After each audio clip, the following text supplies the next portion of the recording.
होगा, अंकित नहीं होगा। श्री छगन सिंह जी सभापति महोदय, माननीय सभापति महोदय, आपने मुझे बजट भाषण पर बोलने का अवसर दिया, इसका बहुत बहुत धन्यवाद। माननीय सभापति महोदय,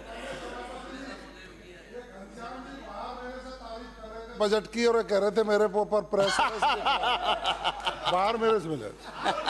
प्लीज मंत्री महोदय,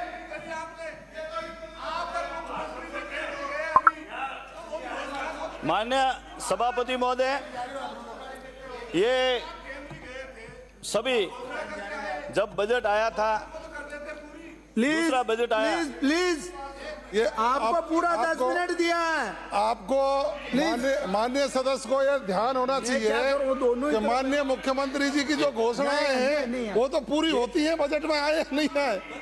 मुख्यमंत्री घोषणा है वो। बैठिए, मुझे बोलने दीजिए।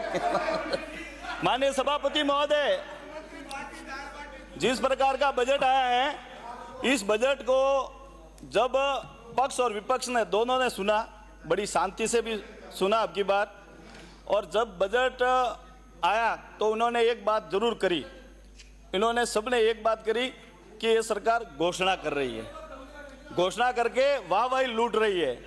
जब विपक्ष के साथियों ने इस प्रकार का बात करी और जब प्लीज आपस में बात नहीं करें। आज मुझे बड़ा दुख हुआ ये माननीय राजाखेड़ा से आने वाले सदस्य की बात सुनकर, माननीय राजाखेड़ा से आने वाले सदस्य की बात सुनकर आज बड़ा दुख हुआ। इनको हम समझ रहे थे, हम इनको बहुत इंटेलिजेंट समझते कि वित्त विभाग की इनको बहुत ज्यादा जानकारी है, और जब ये बोलते थे तो हम सुनते भी थे लास्ट बार। अब की बार इन्होंने जब ये बजट ग्लांस पर इन्होंने बोला है ना कि इस पर कितना खर्च करा, 0, कितना इस पर कितना खर्च करा, 20 करोड़, इस पर कितना खर्च करा, 50 करोड़।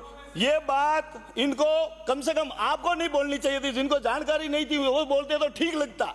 आपने जिस प्रकार से बात करी है ये ठीक नहीं है, आपको बैठना पड़ेगा, आपको ये बात सुननी पड़ेगी। राजाखेड़ा से आने वाले माननीय सदस्य, आपको बात सुनकर जाना पड़ेगी। मान्य, आपको कम से कम अपने आप को प्लीज सदस्य आसन को संबोधित कीजिए। माननीय सभापति महोदय, वित्त मंत्री के बेटे, और हम समझ रहे थे कि बहुत इंटेलिजेंट है, और इस प्रकार से उन्होंने सदन को गुमराह करने का काम करा। क्योंकि जो कोई भी बजट घोषणा होती है, जुलाई में बजट आता है, उसको हम जब लागू करते हैं, उसका टेंडर निकलता है, उसको प्रोसेस होता है, 3-3 महीने तक का बजट टेंडर की प्रक्रिया होती है। दिसंबर तक वर्क ऑर्डर कार्यादेश होते हैं। जब हम बजट एट ग्लांस जारी करते हैं तो उसमें तो कुछ व्यवस्था को छोड़ के तो कम ही खर्च होगा ना। हमने हिसाब बताया कि अभी तक हमने इतना खर्च करा है, पूरा खर्च नहीं करा है, लेकिन इतने तक हम आ गए। ये बात बताइए, आपने ये बताया आपने क्या करा, इसमें 0 तो आपने दिल्ली में कमाया है, हम लोगों ने हमने तो कमाया, सरकार लाई है।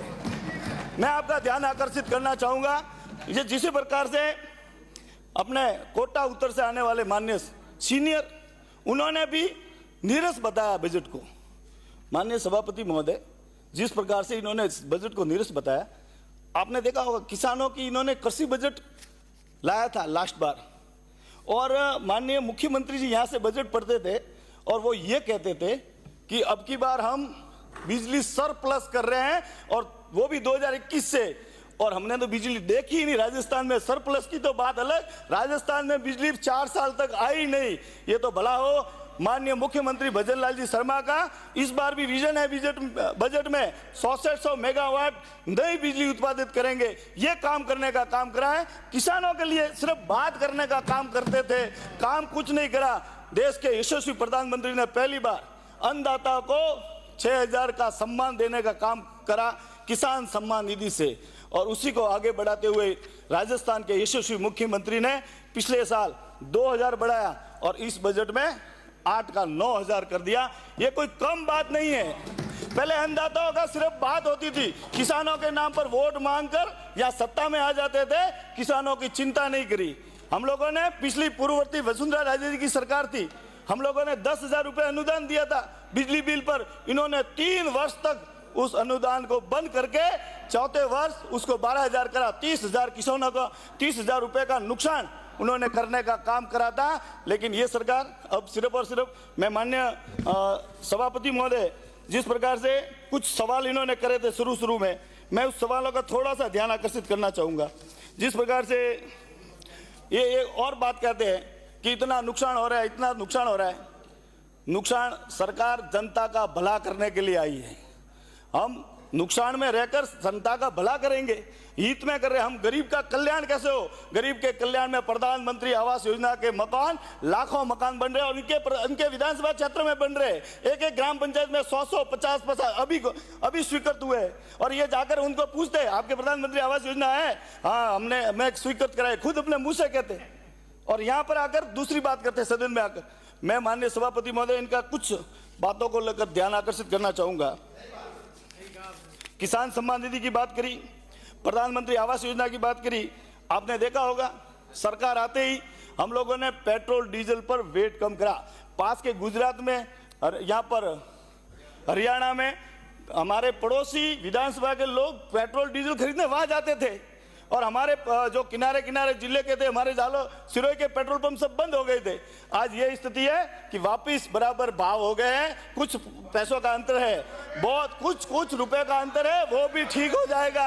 ये मैं कह रहा हूँ 15 रुपए का फर्क था, ये आपको ध्यान रखना पड़ेगा। 15 रुपए का फर्क था और हमने कम करने का काम किया है। आपने देखा होगा NFSA में गेहूं तो देते ही 80 करोड़ लोगों को, उसके साथ में राजस्थान के लोगों को भी दे रहे। और जब बजट की घोषणा हुई थी लास्ट टाइम, आपने ये भी देखा होगा कि हमने कहा था कि हम 450 रुपए में रिफिलिंग कराएंगे गैस के सिलेंडर को। ये काम करने का राजस्थान की सरकार, भजन लाल जी की सरकार ने काम करा है। इसके लिए आपको मेज थपथपानी पड़ेगी, इसके लिए आपको मेज ये काम करा है। आप लोग सिर्फ और सिर्फ वो आंकड़ों के जाल में ये क्या हम 21 करोड़ हुए, इसमें कितने 300 करोड़ हुए। और फिर फालतू बात के आप क्यों नहीं थपथपा रहे, ऐसी बात कर रहे थे। मैं आपसे निवेदन करना चाहूंगा, आपने देखा होगा ऊर्जा के क्षेत्र में हम लोगों ने जिस प्रकार से काम करा है, इसकी चर्चा आपको करनी पड़ेगी। हम लोगों ने 6600 मेगावाट नई बिजली उत्पादन का काम शुरू करने का बजट में घोषणा करी है। उसके साथ साथ में मुख्यमंत्री जी ने और वित्त मंत्री जी ने घोषणा करी है कि हम आने वाले समय में एक और बड़ी बात करी है। आपने देखा होगा, हम सब चर्चा करते हैं, लास्ट टाइम बिजली नहीं आ रही थी गर्मियों में। मैंने पूछा बिजली क्यों नहीं आ रही है, मंत्री जी से पूछा तो उन्होंने कहा कि उन्होंने बैंकिंग करी हुई है, बैंकिंग में उधार ली सस्ते में और महंगे दाम में हमें वापस देनी पड़ी। और अब की बार ये व्यवस्था ही हम लोगों ने बंद करी। मैं मुख्यमंत्री जी का धन्यवाद करना चाहूंगा कि बैंकिंग व्यवस्था बंद करने का काम करा है, जिससे आने वाले समय में हमें बिजली के लिए इधर उधर ज्यादा महंगी नहीं लाएंगे तो हमें तकलीफ नहीं पड़ेगी। और ये बिजली की कटौती जिस प्रकार से गर्मियों में 18 घंटे होती थी, गाँवों में बिजली आती नहीं थी। हम लोग गाँवों में पिछले 5 वर्षों तक फोन करते रहे, अधिकारियों से बात करते, लेकिन अब की बार जिस प्रकार से हमारे मंत्री जी इस विषय को गंभीरता से लेकर बिजली विभाग को सुधार भी कराए हैं,